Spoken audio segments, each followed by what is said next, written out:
ॐ विश्वानि देव सवितुर्दुरितानि पराशुव यद्भद्रं तन्नयाशुव। ॐ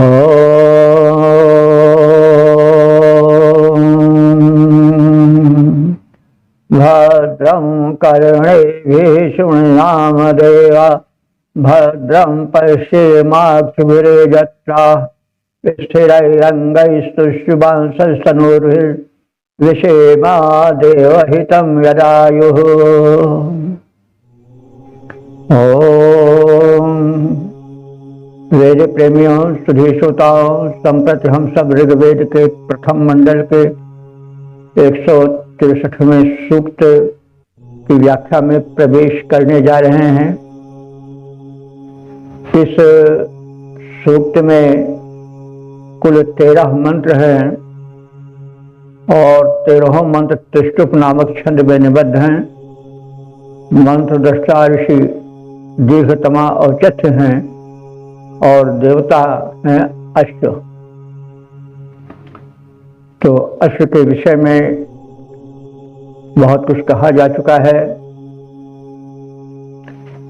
और अब इस सूक्त के मंत्रों में भी अश्व के विषय में कहा जाएगा।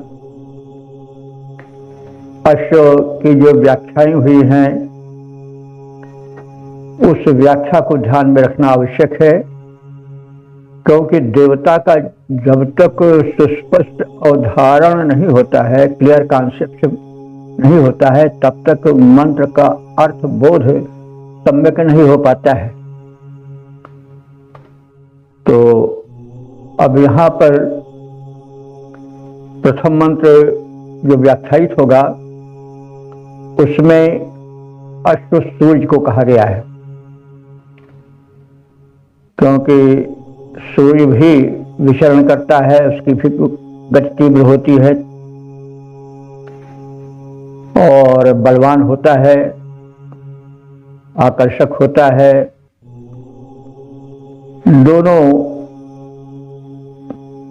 अपने गुणों के कारण महान हैं। तो इस ऋग्वेद के प्रथम मंडल के 163वें सूक्त के पहले मंत्र की प्रथम व्याख्या होगी। इस मंत्र का जो शीर्षक है वो सूर्य रूपी अश्व का उदयकालीन दृश्य है। तो अब संबंधित मंत्र का प्रथम पाठ हो जाए। ओम यदक्रंदः प्रथमं जायमान उद्यंत समुद्रादुत्वा पुरीशात् शेनस्य पक्षा हरिणस्य बाहु उपस्तुत्यं महिजातं ते अरवन्। शब्दार्थ भावार्थात से परिचय पाएं।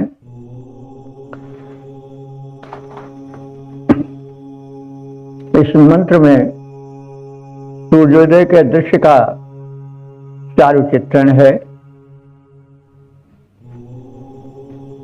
तो अब हम शब्दों के अर्थ को जानते हुए व्याख्या में प्रवेश करें। वर्णन काव्यमय है। अरवन, अरवन कहते हैं गतिशील को। अरवन शब्द जो है संबोधन है अर्व का। तो अर्व घोड़े को कहा जाता है, लेकिन घोड़े को अर्व इसलिए कहा जाता है कि वह तीव्र गति वाला है। तो तीव्र गति के कारण ही उसको अर्व कहा जाता है। तो सूर्य में भी तो तीव्र गति है, इसलिए हम उसको घोड़े तक ही नहीं बांध सकते हैं। अर्थ को आगे प्रसंगानुकूल अर्थ करेंगे। तो अर्वन संबोधन है अर्व का। हे सूर्य रूपी अश्व समुद्रात प्रथमम जायमाना, तुम प्रथम आकाश रूपी समुद्र से उत्पन्न होते हो। आकाश जो है वो भी बड़ा विस्तृत और ऐसा प्रतीत होता है कि मानो एक समुद्र हो भरा हुआ, ऊपर नीला नीला जल, आकाश के नीलिमा नीले जल की तरह प्रतीत होती है। सागर भी का भी ओर छोर नहीं मिलता है, वैसे आकाश का भी ओर छोर नहीं मिलता है। तो समुद्र भी वेदों में अंतरिक्ष का अर्थ देता है, आकाश का अर्थ देता है। तो यहां पर समुद्र से तात्पर्य हुआ तो अर्थ निकलेगा आकाश का, आकाश रूपी सिंधु, आकाश रूपी समुद्र। तो हे तीव्र गतिधारी सूर्य रूपी अश्व, तुम्हारा प्रथम दर्शन, प्रथमोदय विस्तृत अनंत आकाश रूपी समुद्र से होता है। अंतरिक्ष से झांकता है सूर्य प्राभातिक बेला में। तो इस सूर्योदय के पश्चात पुरीषात उद्यन, वह उस जल भरे समुद्र की तरह व्यापक आकाश से धीरे धीरे उद्यन माने ऊपर को उठना प्रारंभ कर देता है। और जब वो उदित होता है अंतरिक्ष रूपी सागर से और धीरे धीरे ऊपर चढ़ना प्रारंभ करता है, तो दृश्य क्या होता है कि अक्रंदः, चारों ओर शब्द होने लगता है। यानी पक्षी कलरव करने लगते हैं, पशु भी अपने ध्वनि को, अपने कंठ को, अपने शब्द को प्रारंभ कर देते हैं। गाय वगैरह भी रभाना प्रारंभ कर देती हैं। शिशुओं यानी अपने बछड़ों से मिलने हेतु शब्द करने लग जाती हैं। अन्य पशु भी कोलाहल करने लग जाते हैं प्राभातिक बेला के जागरण में। तो आकाश रूपी समुद्र से ऊपर उठता हुआ सूर्य उस वातावरण में क्या परिवर्तन करता है? परिवर्तन यह होता है कि वातावरण शब्दायमान हो जाता है। पक्षी कलरव करने लग जाते हैं, पशु भी शब्द करने लग जाते हैं और मनुष्य भी शब्दायमान हो जाते हैं। वे भी जग करके जो कुछ होता है आवश्यकतानुसार एक दूसरे को पुकारने लगते हैं या भजन कीर्तन आदि करने लग जाते हैं। तो उस समय का वातावरण जो है वो कोलाहल से युक्त हो जाता है। मनुष्य, पशु, पक्षी आदि शब्द करने लगते हैं, सबकी ध्वनियां सुनाई पड़ने लग जाती हैं। तो इस दृश्य को लक्षित करके ऋषि कह रहा है कि ते महिजातम उपस्तुत्यम, ते माने तुम्हारा, हे बलिष्ठ सूर्य अथवा गतिधारी अश्व की भांति गगन में विचरण करने वाले सूर्य, ते महिजातम, तेरा यह जन्म महिमा ने विस्तृत है, महान है, महिमा युक्त है। और उपस्तुत्यम, स्तुति करने योग्य है, प्रशंसा करने योग्य है। जब तू जन्म लेता है यानी उदय होता है तो वह उदयकालीन दृश्य और तुम्हारा वह स्वरूप बड़ा ही प्रशंसनीय प्रतीत होता है और प्रशंसनीय है। पक्षा, तेरे पंख, उनका पंख क्या होगा? जो रविमंडल में निकलती हुई ज्योति है वही पंख है। वो बड़ा बलशाली है, उसको कोई रोक नहीं सकता है। वो शेनस्य, शेन कहते हैं बाज को। तो जैसे बाज की गति को कोई गगन में रोक नहीं पाता है, वैसे तुम्हारे गति को कोई रोक नहीं पाता है। वो बाज के समान न रोके जा सकने वाली गति है। बाहु, बाहु माने भुजाएं। जो तुम्हारी भुजाएं हैं, तो सूर्य की भुजाएं, सूर्य रूपी अश्व की भुजाएं या सूर्य की भुजाएं क्या होंगी? उसकी किरणें। तो ते बाहु, तुम्हारी किरण रूपी भुजाएं हरिवंश से हिरण की भांति सुंदर और गतिशाली हैं, तीव्रगामी हैं। तो हे सूर्य रूपी अश्व, तुम प्रथम आकाश रूप समुद्र से उत्पन्न होते हुए दिखाई पड़ते हो। जल की भांति भरित नीलिमा युक्त अंतरिक्ष में ऊपर उठने लगते हो। उस समय का जो दृश्य होता है वो बड़ा ही मनोहारी होता है। तुम्हारे उदय होते ही मनुष्य, पशु, पक्षी आदि सभी शब्द करने लगते हैं।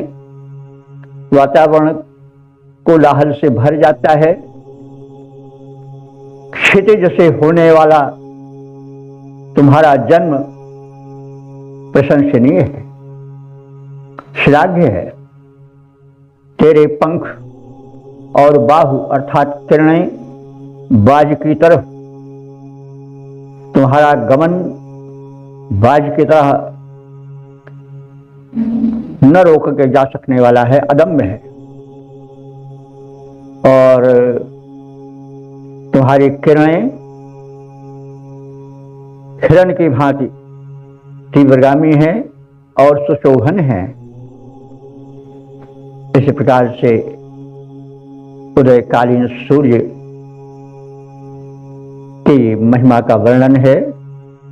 प्राभातिक दृश्य का काव्य में चित्रण है। सूर्य और अश्व में साम्य दिखाया गया है। गतिशील और अपने प्रबल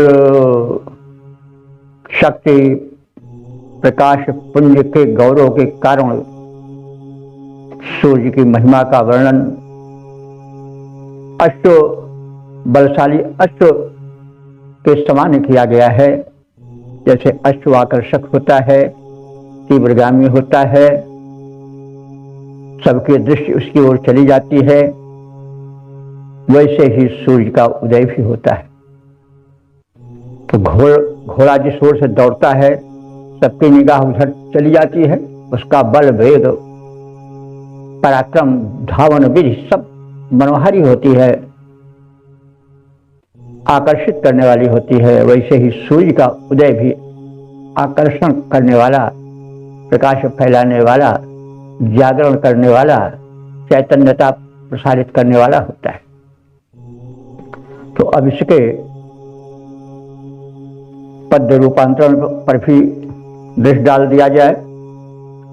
गगन सिंधु से सूर्य अश्व का जन्म परम सुखदाई।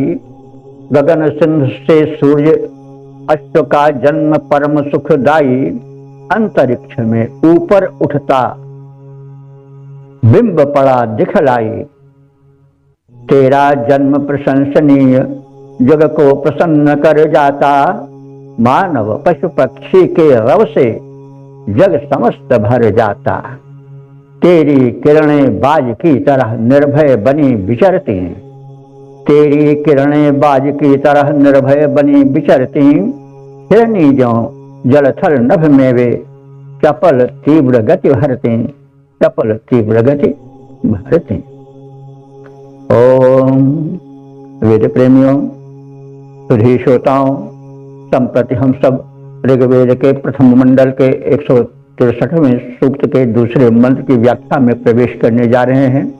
यह मंत्र त्रिष्टुप नामक छंद में निबद्ध है। मंत्र दृष्टा ऋषि हैं दीर्घतमावचथ्य और देवता है अश्व।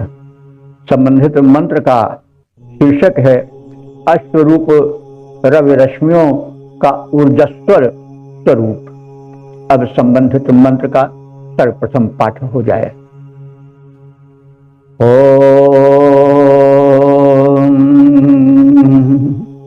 यमेन दत्तं त्रित एन मायु नगिंद्र एनं प्रथमो अध्यतिष्ठत गंधर्वो अस्य रसना मगृभणात शूरादश्वं वसवो निरतस्थ। शब्दार्थ भावार्थ से परिचय प्राप्त करें। तो इस मंत्र में सूर्य की किरणों का महात्म्य और उनका उपयोग भिन्न भिन्न रूपों में किन किन देव शक्तियों ने किस रूप में किया, इसका वर्णन है। किरणें ऊर्जस्वर हैं, ऊर्जावाही हैं। उनको परमात्मा ने ऊर्जा के रूप में बना करके सूर्य को सौंपा और उन किरणों का भिन्न भिन्न देवों ने, इंद्र आदिकों ने किस किस रूप में उपयोग किया आदि का वर्णन है। काव्य भी है, संदेश भी है, दर्शन भी है। तो अब हम देखें यमेन दत्तम एनम। इस सूर्य को एनम सूर्यम यमेन दत्तम, यमेन प्रदत्तम। तो यम से यहां पर यमराज नहीं है। यम से तात्पर्य है उस परम नियामक शक्ति परमात्मा ने जो सर्वोपरि है। तो यमेन मानी परमात्मना विश्व नियंत्रकेन दत्तम एनम। इस सूर्य को दी गई, क्या दी गई? सूर्य की किरणें ऊर्जा रूप में सूर्य की किरणें प्रदान की गई। तो त्रितः अवनत, त्रितः माने त्रिलोकगामी या तीनों लोक में अपने महिमा का प्रसार करने वाले उस त्रित ने, यानी सूर्य ने, जो कि त्रिलोक में अपने महिमा को, अपने प्रकाश को फैलाता है, उस सूर्य ने उस परम शक्ति परमात्मा द्वारा प्रदान की गई ऊर्जस्वल किरणों को अयवनक मैंने अपने रथ में जोड़ लिया। तो प्रथमः इंद्र एनम अतिष्ठत। अब इंद्र के रथ से निकलने वाली ये ऊर्जस्वल किरणें इंद्र के द्वारा कैसे उपयोग में लाई गई? प्रथमः माने प्रथम। प्रथम का तात्पर्य हुआ कि जो सर्वोपरि है। देवताओं में प्रथम का अर्थ पहला भी होता है और पहला का अर्थ मानी मुख्य भी होता है। कहते भाई वो प्रथम है, प्रथम माने सर्वोपरि है। तो देवताओं में प्रथम जो है, तो जो सर्वोपरि है, देवराज है, उसने पहले इन किरण रूपी शक्तिशाली अश्वों को प्राप्त किया और रश्मि को ग्रहण करके, किरणों को ग्रहण करके वृक्ष के अधिष्ठाता मुख्य और श्रेष्ठ देव इंद्र ने इन्हें वृक्ष के प्रयोजन से ग्रहण किया। अर्थात सूर्य की किरणों से पृथ्वी का जल जब वाष्पित होता है तो वर्षा की भूमिका बनती है। तो इंद्र जो है वो वर्षा का, मेघों का स्वामी है। तो उसने उस परम शक्ति परमात्मा से निर्मित शक्ति के पुंज इन किरणों को प्रथम सूर्य को दिया और सूर्य ने उसे अपने रथ में जोड़ा और देवताओं में प्रमुख जो इंद्र है उसने इसे वृष्टि प्रयोजन से प्रयोग में लाना प्रारंभ किया और उन किरणों की ऊष्मा से धरती के नीर को वाष्पित करके मेघ बनाना प्रारंभ किया। और मेघ बनने लगे तो मेघों ने क्या किया कि उन्होंने अपने भीतर उसे विद्युत रूप में संजोया।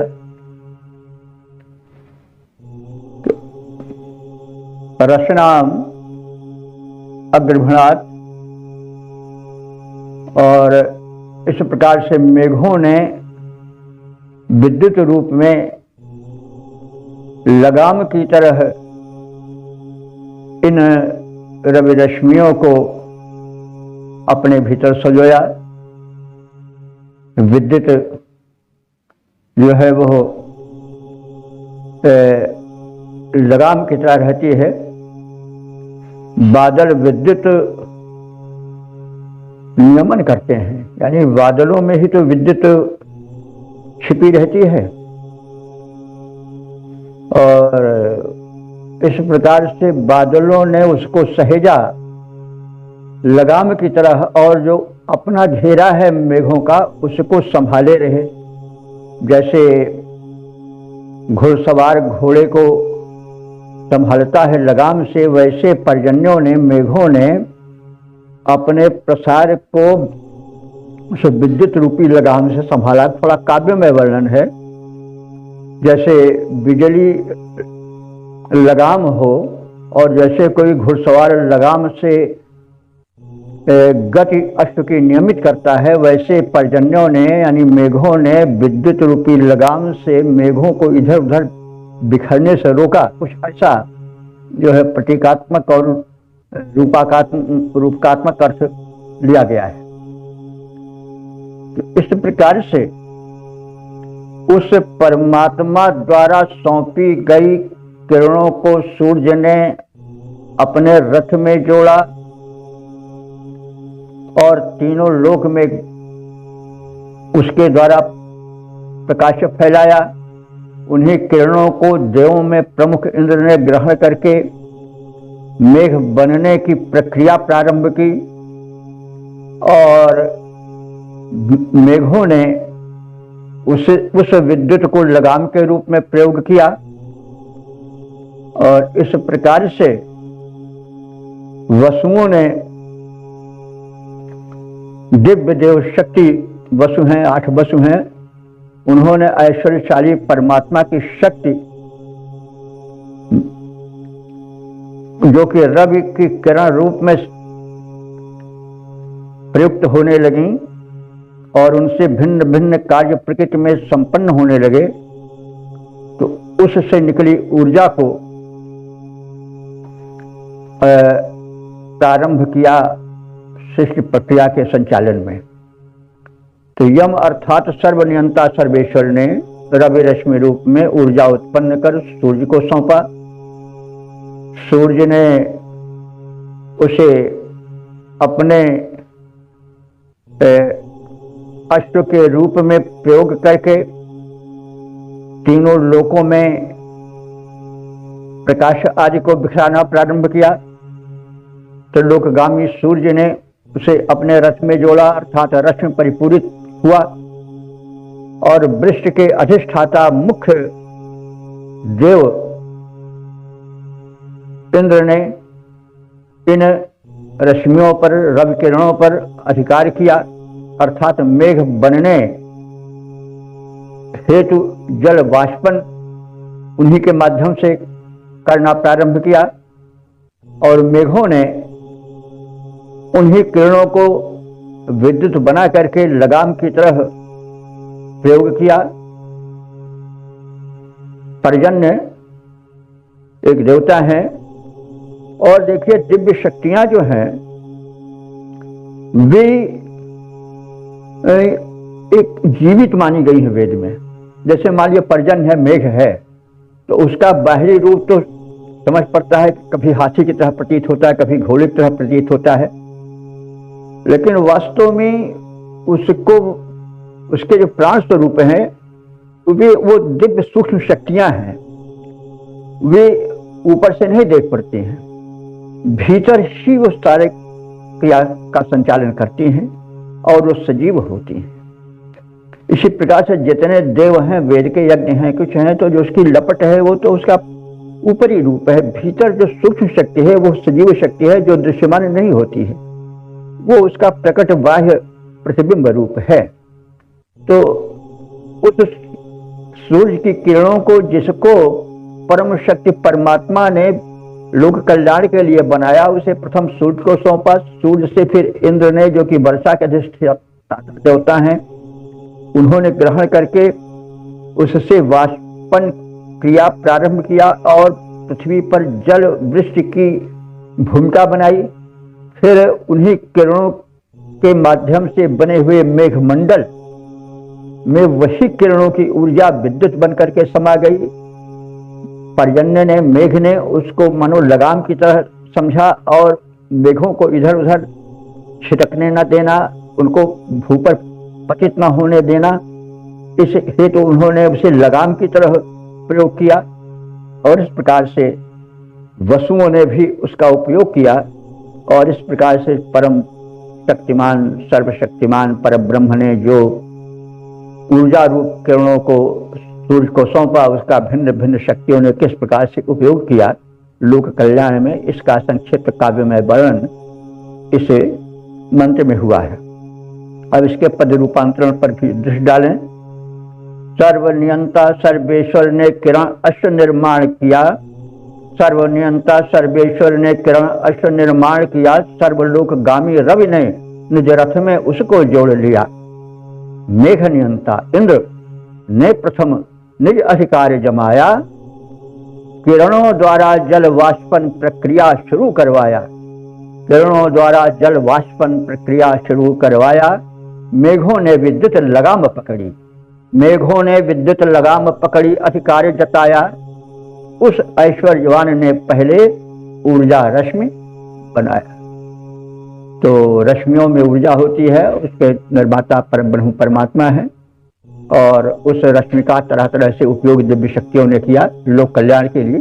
यह बात मुख्य रूप से इस मंत्र में बताई गई है। ओम वेद प्रेमियों, सुधीर श्रोताओं, संप्रति हम सब ऋग्वेद के प्रथम मंडल के 163वें सूक्त के तीसरे मंत्र की व्याख्या में प्रवेश करने जा रहे हैं। यह मंत्र त्रिष्टुप नामक छंद में निबद्ध है। मंत्र दृष्टा ऋषि है दीर्घतमा औचत है और देवता है अश्व। अश्व के देवत्व के विषय में प्रकाश डाला गया है। इस सूक्त में प्रायः रवि और रवि की किरणों के रूप में उसको मान्यता दी गई है। इस मंत्र का शीर्षक है रवि रूप अश्व की नियंत्रण शक्ति। अब संबंधित मंत्र का प्रथम पाठन हो जाए।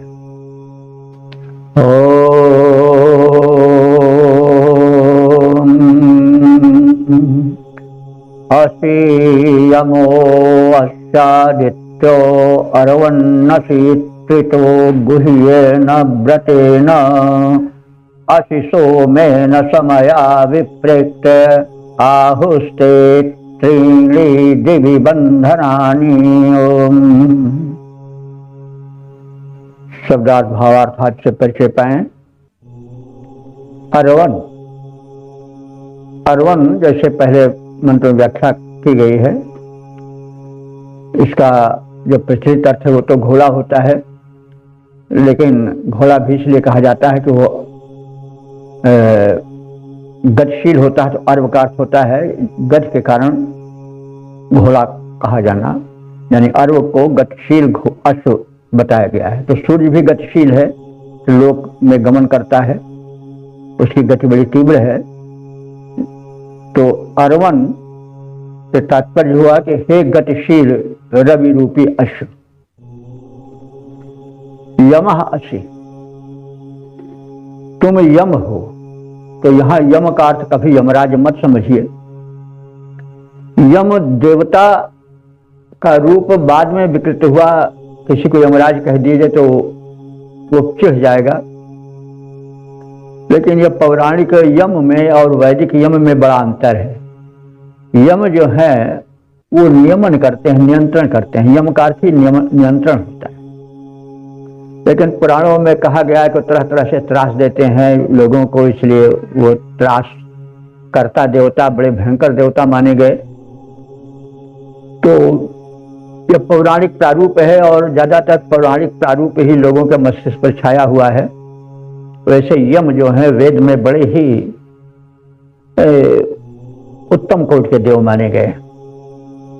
तो यम जो है परमात्मा का प्रतीक भी माना जाता है। तो यम, यहां पर यम जो है सूर्य का अर्थ देने वाला है।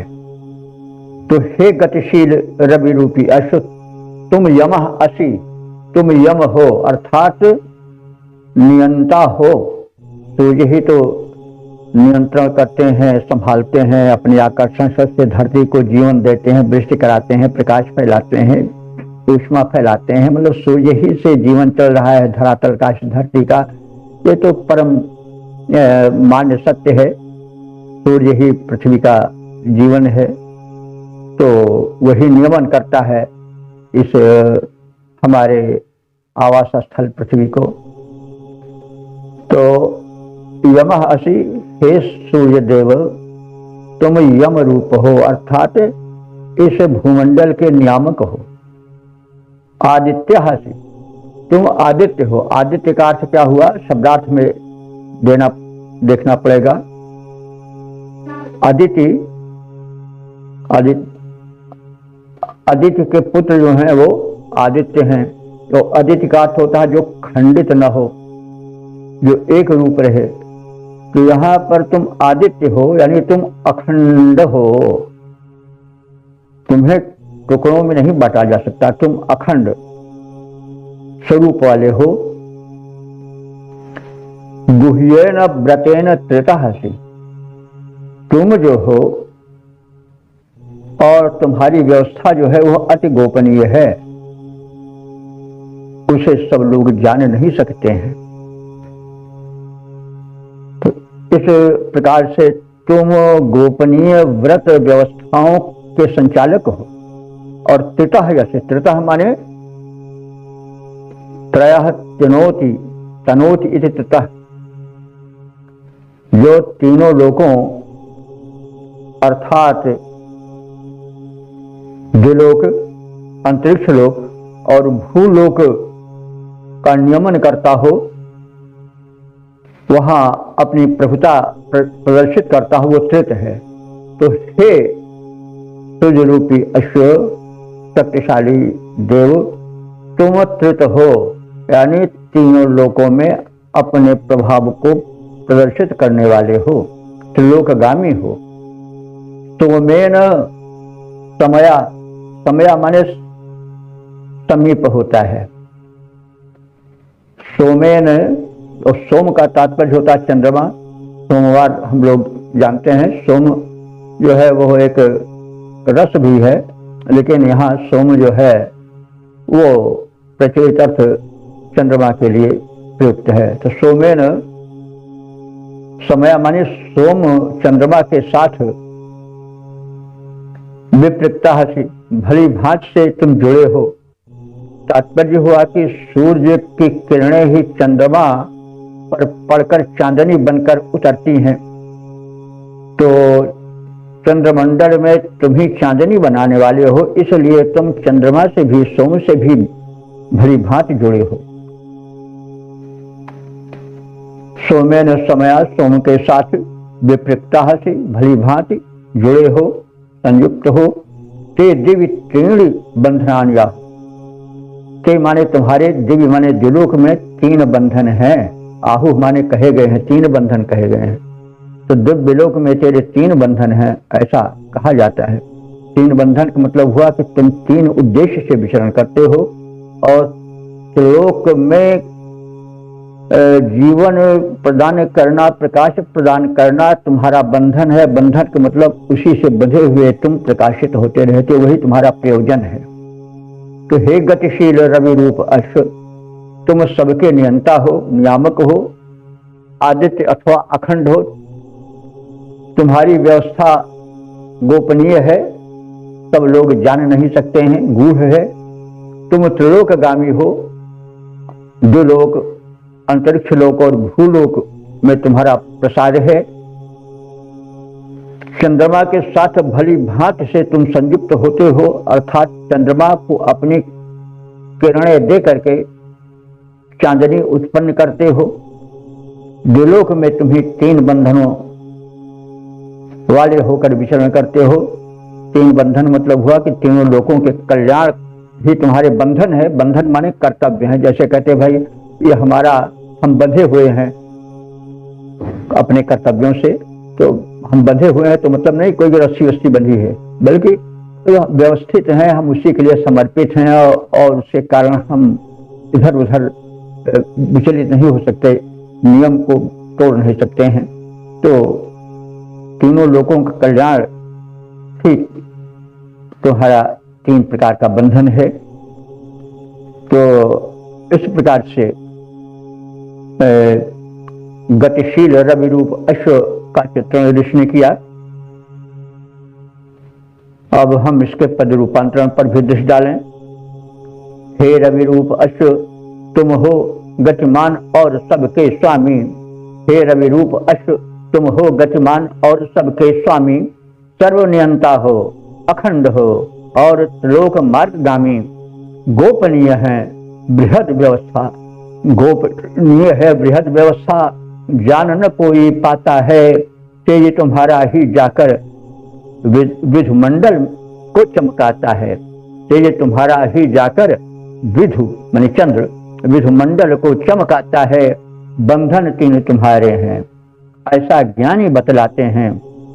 वे द्युलोक में तुमको स्थिर करके शोभा पाते हैं।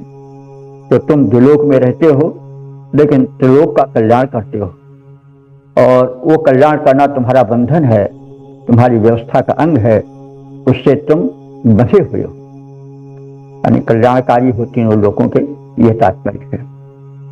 ओम वेद प्रेमियों, सभी श्रोताओं, संप्रति हम ऋग्वेद के प्रथम मंडल के 163वें सूक्त के 4थे मंत्र की व्याख्या में प्रवेश करने जा रहे हैं। यह मंत्र त्रिष्टुप नामक छंद में निबद्ध है। मंत्र दृष्टा है औचथ्य दीर्घतमा औचथ्य, और देवता है अश्व। संबंधित मंत्र का शीर्षक है 3 प्रयोजन जो रवि रूप अश्व को गतिशील बनाए रहता है। तो अब इन 3 प्रयोजनों को धारण करने वाले संबंधित मंत्र का सर्वप्रथम पाठ हो जाए। ओम त्रिलेत आहुर्दिवि बंधनानि त्रिंलक्षु त्रिंलयन्तः समुद्रे उतेव मे वरुणस्तर्वन् यत्रातयाहुः परमं जनित्रम्।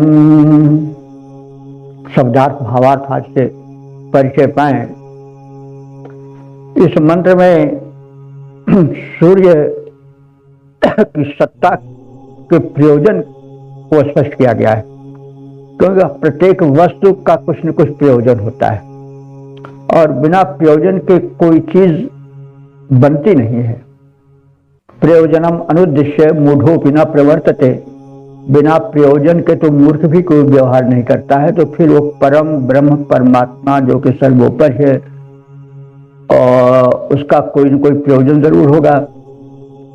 तो उसने सूर्य को बनाया और सूर्य का क्या प्रयोजन है, मतलब उसके अंतरिक्ष और उसके जो है वो द्युलोक में प्रकाशित होने का कारण क्या है, प्रयोजन क्या है, आदि बातें इस मंत्र में बताई गई हैं। तो अर्वन माने हे गमनशील रवि रूप अश्व। अर्व की विशेषता शब्दार्थ आदि के विषय में पिछले मंत्रों में कह दिया गया है। तो अर्वन का जैसा हमने कहा कि मूल रूप तो थोड़ा होता है अर्व का, अर्वन उसका संबोधन है। तो यहाँ पर लाक्षणिक अर्थ है कि हे रवि रूप अश्व, उसका अविधात्मक स्पष्ट अर्थ है अर्वन, हे रवि रूप अश्व। अश्व गमनशील होता है, सूर्य भी गमनशील है, अश्व शक्तिशाली होता है, सूर्य भी परम शक्तिशाली है, आदि आदि बातें हमें अर्थ रूप में समझना चाहिए, क्योंकि प्रत्येक शब्द में जो अर्थ होता है उसको भिन्न भिन्न रूपों में ग्रहण करके उसके अर्थबोध में सहायक होना चाहिए। तो दिव्य त्रीणि बंधनानि, दिव्य कहते हैं द्विलोक में। हे गमनशील रवि रूप अश्व, द्विलोक में तुम्हारे 3 बंधन हैं। तो बंधन से मतलब क्या हुआ कि जिससे तुम बंधे हुए हो। तो कहा जाता भाई हमारे बंधन है अभी बहुत, मतलब जिम्मेदारी है, उत्तरदायित्व है। बंधन से मतलब केवल ऊपर कोई जकड़न वाला बंधन नहीं, बल्कि एक कर्तव्य भी बंधन कहा जाता है कि भाई हम बंधे हुए हैं, हम इस प्रयोजन से संबंधित होकर के, उसके वशीभूत होकर के नियमित रूप से वैसा करने को बाध्य है। तो बंधन से मतलब हुआ कि कर्तव्य निष्ठा से अपने को बांध करके चलता। तो द्विलोक में तुम्हारे 3 बंधन हैं। तो यानी 3 रूप हैं जिनके कारण तुम द्योतित होते हो, चमकते हो। तो 3 रूप क्या हैं? वो है कि वसु, आदित्य और द्युः। ये तुम्हारे 3 बंधन हैं, वसु, आदित्य और द्युः। तो वसु माने ऐश्वर्य भी होता है, आदित्य माने जो अखंडित हो, और द्युः माने जो द्योतित हो। तो तुम ऐश्वर्य प्रदान करते हो, अखंडित बने रहते हो, और जो स्थान को प्रकाशित करते रहते हो। ये 3 बंधन तुम्हारे द्विलोक में रहने के हैं, क्योंकि वहीं से तुम तीनों लोकों को प्रकाशित कर सकते हो। क्योंकि व्यक्ति जिस स्थान पर रहे वह स्थान ऐसा हो कि उसका दबदबा, उसका प्रभाव, उसका कर्तव्य क्षेत्र वहां से नियंत्रित हो सके। तो दिव्य स्थान में तुम्हारे रहने का जो बंधन है, कारण है, मर्यादा है, वो ये है कि तुम वहां से वस्तु ऐश्वर्य प्रदान करते हो, और वहां तुम अखंड रूप में विद्यमान रहते हो, और वहां से तुम आलोक प्रसारित करते हो। तो वसु, आदित्य और देव, ये तुम्हारे 3 बंधन हैं जो द्विलोक में रहने के कारण है, प्रयोजन है। और अपसु त्रीणि, अपसु का मतलब हुआ अंतरिक्ष। अपसुवंतः अंतरिक्ष को कहा जाता है। वैसे आप माने तो जल होता है, लेकिन अंतरिक्ष को अपसुवंता कहा जा सकता है, क्योंकि अंतरिक्ष में यानी जहां तक वायुमंडल का प्रसार है आकाश में, वो भाग अंतरिक्ष का है। तो वहां पर जल वायु के साथ रहता है। ये सब तो विदित तथ्य है। और यह भी कहा जाता है कि जो आकाश नीला है वो इसलिए नीला है कि उसमें जल है। जल तो आकाश में और हवा में फैला रहता है। हम रोज देखते हैं ओस जो गिरती है वो जल रहता है, तभी जो गिरती है। तो और आकाश में, वायुमंडल में घुला रहता है जल, यह विदित तथ्य है। और इसी के कारण से आकाश नीला भी दिखाई पड़ता है। जो इस अंतरिक्ष को चीर करके आगे गए हैं उस वैकुंठ में, उस लोक में, जो कि पृथ्वी के आकर्षण शक्ति के ऊपर का है, तो वहां का आकाश नीला नहीं दिखाई पड़ता, क्योंकि वहां जल और पवन का प्रसार नहीं है। तो जहां तक लगभग 200-250 किलोमीटर तक जो है वो वायुमंडल है पृथ्वी पर, और जहाँ तक वायुमंडल है वहाँ तक जल उसमें वायु के साथ मिला हुआ रहता है, और सूर्य की किरणें पड़ती हैं तो उसमें वो जो रंग है वो नीला ही उभर कर आता है। तो इस कारण से उसे अपस्वंता कहा जाता है कि जिसके अंतर्गत जल हो वह अपस्वंत है, यानी अंतरिक्ष। तो कहने का मतलब हुआ अंतरिक्ष में तुम्हारे तीन जो है वो बंधन है, यानी तीन कारणों से तुम अंतरिक्ष में प्रभाव अपना जमाते हो, अपना प्रसार करते हो। वो तीन क्या है? मेघ, विद्युत और वायु। ये तुम्हारे तीन बंधन है, यानी तीन प्रकार से कर्तव्य में तुम बंधे रहते हो, क्योंकि मेघ बने और विद्युत बने और वायु का वहां पर संचार होता रहे। और ये तीन प्रयोजन, ये तीन बंधन तुम्हारे द्विलोक के बाद अंतरिक्ष लोक के माने जाते। इसी प्रकार से यत ते परमम जनित्रम आहु, यहां तुम्हारा उत्तम जन्म बताया गया है, और तुम्हारा जो है वो पृथ्वी पर तीन बंधन है, भूलोक में तीन बंधन है, जिसके कारण तुम आकाश में अंतरिक्ष में चमकते हो।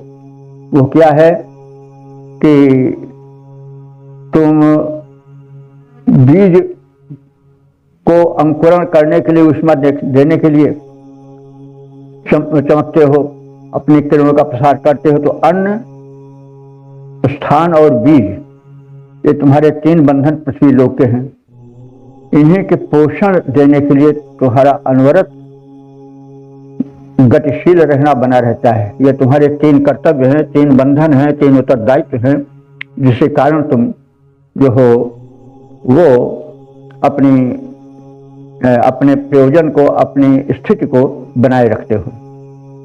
तो यही तुम्हारा प्रयोजन है। और वो क्या है कि हे रवि रूपस्व वसु आदित्य और द्यु, ये तीन बंधन तुम्हारे द्युलोक के हैं। सोम, मेघ, विद्युत और वायु।